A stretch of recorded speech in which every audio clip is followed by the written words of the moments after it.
So আমার কাশ্মীরি আচার যদি আপনাদের ভালো লাগে লাইক শেয়ার কমেন্ট করবেন, সাবস্ক্রাইব করবেন, জানাবেন কেমন হয়েছে। আগামীতে আরো ভালো রেসিপি নিয়ে আসবো। সে পর্যন্ত ভালো থাকবেন। আসসালামু আলাইকুম, ধন্যবাদ। আসসালামু আলাইকুম প্রিয় দর্শক, কেমন আছেন আপনারা? আশা করি ভালো আছেন। আমিও আপনাদের দোয়ায় ভালো আছি। আজকে আমি আরেকটি নতুন রেসিপি নিয়ে আসছি। এটা আম দিয়ে একটা মুরব্বা বানাবো। মুরব্বা বা কাশ্মীরি আচার যাই বলেন, মিষ্টি একটা আচার। এখানে আমগুলো আমি সুন্দর করে ছিলে নিছি। আমগুলো এইভাবেই ছিলে নিতে হবে। যদি সবুজ অংশটা থাকে তাইলে ভাল লাগবে না। আমি খুব সুন্দর করে ছিলে নিয়েছি। তারপর ধুয়ে পানি জড়িয়ে নিছি। আমি কোনো সিদ্ধ দিব না, আমি এমনিতে আমটা বসাই দিব।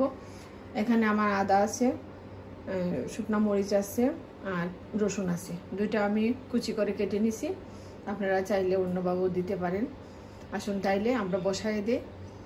আর আমার ভিনিগার লাগবে, লবণ লাগবে, আর কিচ্ছুই লাগবে না, চিনি লাগবে। আসুন তাইলে আমরা বসাই দিচ্ছি। আগে আমি একটু ম্যারিনেট করে নিই চিনি দিয়ে, ভিনিগার দিয়ে।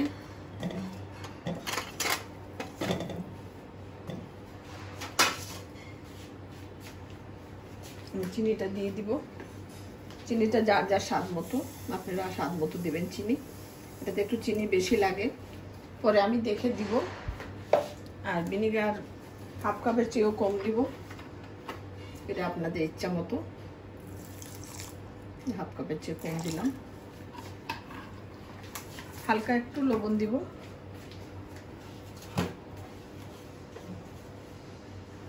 একটু লবণ দিলাম, দিয়ে এটা আমি একটু মাখিয়ে নিই।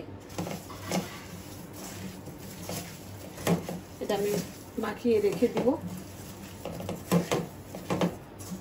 5 মিনিট পরে এটা পানি চলে আসবে, তারপর বসাই দিব। সে পর্যন্ত আমার সাথেই থাকবে। আমি চুলাটা ধরিয়ে দিলাম। আর এই যে আমার চিনিটা গলে গেছে।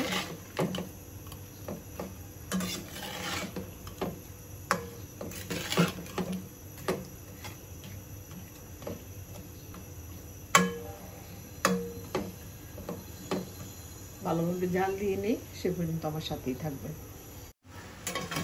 বলে চলে আসছে। আমটা সুন্দর করে ছিলে নেবেন, তাইলে ভালো হবে। যারা ভালোভাবে ছিলতে পারে না তাদেরটা বেশি সুন্দর হয় না। আদাটা দিয়ে দিলাম। এটা পরিমাণ মতো দিবেন, বেশি দিলে আবার ভালো লাগবে না। আর রসুনটাও দিয়ে দিলাম। আপনি বড় করেও কেটে দিতে পারেন, ছোট না করে। বড় দিলেও কোনো সমস্যা নেই। আর মরিচটা আমি একটু পরে দিব। এটা দিলাম একটু সিদ্ধ হয়ে যাক আমার সাথে। এটা কিন্তু খেতে খুবই ভালো লাগে, অনেক মজার আচার। এখন আমের সিজন, বানিয়ে ফেলুন চট করে। ফ্রিজে রেখে সারা বছর খেতে পারবেন। আসুন সেই পর্যন্ত আমরা অপেক্ষা করি। মরিচটা দিয়ে দিলাম। মরিচটা আপনি স্বাদ মতো দিবেন। আপনি যেমনি ভালো লাগে তেমনি দিবেন, বেশি দেওয়ার দরকার নাই। এটা আস্তে আস্তে নাড়তে হবে। মিষ্টা শুধু ছাড়িয়ে দিবেন, বেশি নাড়াচাড়া করলে ভেঙে যেতে পারে। বেশি সময় লাগে না, হয়ে যায়।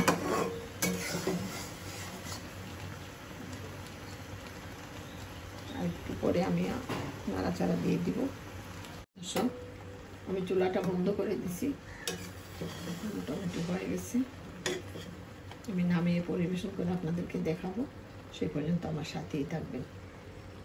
সো আমার কাশ্মীরি আচার যদি আপনাদের ভালো লাগে লাইক শেয়ার কমেন্ট করবেন, সাবস্ক্রাইব করবেন, জানাবেন কেমন হয়েছে। আগামীতে আরো ভালো রেসিপি নিয়ে আসবো। সে পর্যন্ত ভালো থাকবেন। আসসালামু আলাইকুম, ধন্যবাদ।